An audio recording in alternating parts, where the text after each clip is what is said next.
जी madam speaker साहिबा, मैं आपका बहुत शुक्रगुजार हूं कि आपने मुझे एक बहुत अहम इशू पे बोलने का मौका दिया। मैं पॉइंट ऑफ आर्डर पे बात करना चाहता हूं। अयात बलोच जो कि जिला तुर्बत का रिहायशी था, कराची यूनिवर्सिटी में शोबा फिजियोलॉजी में बीएस की फाइनल ईयर का स्टूडेंट था, जिसको 13 अगस्त में तुर्बत में एफसी की एहलकारों ने मावरा अदालत कत्ल करके उसकी बूढ़े माँ और बाप की सामने, मैडम स्पीकर, तमाम मोअज़्ज़ज़ मेंबरान और पूरी पाकिस्तान ने बल्कि पूरी इंटरनेशनल दुनिया ने देखा कि किस तरह से एक बूढ़ा माँ और एक बूढ़ा बाप अपने पूरी जिंदगी की मता लुटने पे किस तरह से वहां फरियाद कर रहे हैं। मैं इस असेंबली की तौसत सख्त लफ्जों में उसकी मजम्मत करता हूं। मैडम स्पीकर साहिबा, हयात बलोच एक स्टूडेंट था, एक तालिब इल्म था। ये वो तालिब इल्म था जो तुर्बत की एक किसान फैमिली से ताल्लुक रखता था। इसने अपने आंखों में मुस्तकबिल का तस्वर लेके, मैडम स्पीकर, इसकी जो वालिदैन है वो दहकान है, वहां पे किसान है, अपने भी जमीन नहीं है, दूसरों की जमीनों पे ये मजदूरी करके रोजगार कमाते हैं।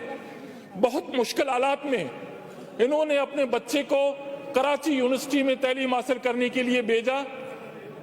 कोरोना की वजह से जब यहां से क्लास बंद होते हैं तो ये बच्चा उन बच्चों में से नहीं था जो घर में बैठ के ऑनलाइन क्लासें लेके स्कूल की वेकेशन का मजा लेता। इसका एक हम जमायत है, आमिर एहसन साहब, वो कहते हैं कि अयात बलोच हमें ये बोल के गया कि मुझे ये अच्छा मौका मिला, मैं जाके वहां पे तुर्बत पे अपने माँ बाप के साथ खजूर की दरख्तों का टेका लूंगा, उससे मुझे इतनी आमदनी होगी कि मैं दोबारा आके अपने पूरी साल का फीस अदा करके यूनिवर्सिटी को और उसमें पढ़ लूंगा। उसका, मैडम स्पीकर, जिस बेदर्दाना तरीके से कत्ल किया गया और जिस बेदर्दाना तरीके से उसकी वहां पे शहादत हुई है वो यकीनन काबिल मज़म्मत है। और इस तरह की वाकया पहला नहीं है मैडम स्पीकर, इस तरह की वाकया पहले भी इस कंट्री में होते रहे हैं।